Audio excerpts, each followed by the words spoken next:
Yeah, what's up? How you guys doing? Thank you for the lone reaction. Um, in these trying and troubling times, when I lay my head at night, right before I go to sleep, I hope and I pray that the name Karen becomes an ethnic slur. Dream with me for a moment. Four white women walking down the street. One asks the other, "Hey, are you gonna go to that party tonight?" "Karen, please. You know them no good Karens are gonna be there.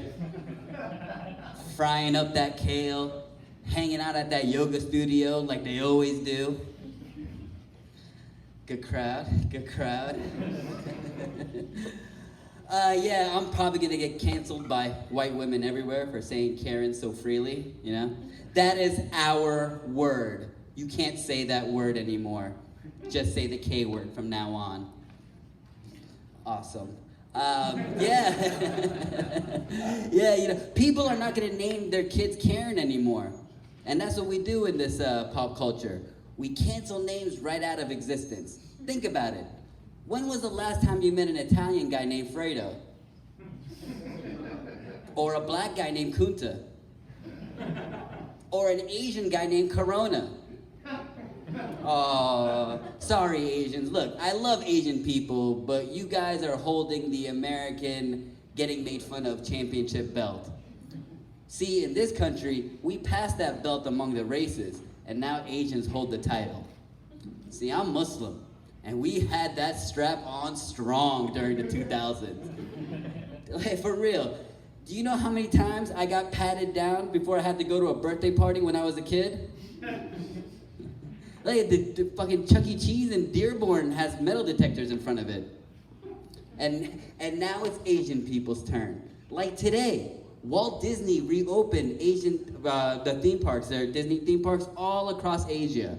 And they're taking very hard and very safe measures to reopen. So they are no longer serving bat on a stick at the Beauty and the Beast Be Our Guest restaurant. And from here on out, the grandmother in Coco actually died from COVID-19 and not from natural causes. Rest in peace, Mama Coco. Hopefully you found heaven with your Padre Hector. Thank you, good sir. Yeah, it's you know what I realized today? I like being a man. It's cool being a dude. But honestly, at this stage of my life, I've realized that women do everything better. Amen. Honestly, y'all do. Take Scout Troops, for example. The Girl Scout Troop are a motherfucking machine. They make $700 million a year. They've cornered the cookie market.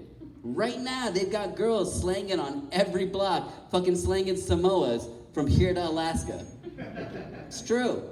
Notable Girl Scouts include Supreme Court Justice Sandra Day O'Connor and Queen Elizabeth II. I know, I Googled it. Just specifically for this joke.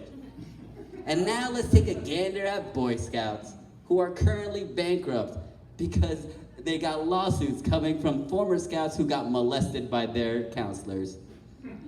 Notable Boy Scouts include Ted Bundy and the BTK killer. Just saying, fellas, maybe we should let women take the wheel. Good crowd, good crowd. What else is going on? It's always funny with the whole entire thing with women taking over. Because in all honesty, I believe that the Girl Scouts of America can solve the police brutality issue going on in this country. They could, think about it. See, they would equip every officer with that green sash that they all have. And then every time a cop has a negative encounter, they get a harassment badge. And once that harassment badge fills up their green sash, that cop has to suck Billy Porter's dick. And I believe the star of Pose will gladly comply. Thank you for that lone laugh. I appreciate it. No problem. Rap music is my favorite genre of music. I like the old school, I like the new school, most of the new school. Some of the new school I call prescription rap because I only talk about drugs and it's really hard to understand. Dun-dun-dish. Thank you. But you know who's an interesting rap fixture? Tekashi 6ix9ine. You know that guy if snitching was a mascot? Yeah, you know, you gotta give that guy credit. You know how hard it is to serve time in a maximum security prison while being short, having rainbow-colored hair, and a 69 tattooed on your face? He makes it really easy for his fellow inmates to gooba all over his face. Thank you. We got Tekashi 6ix9ine fans. My favorite rappers actually are Biggie and Tupac. Love those guys. Thank you for the one clap. But I always feel like people romanticize them, like they would be so much bigger now if they were alive.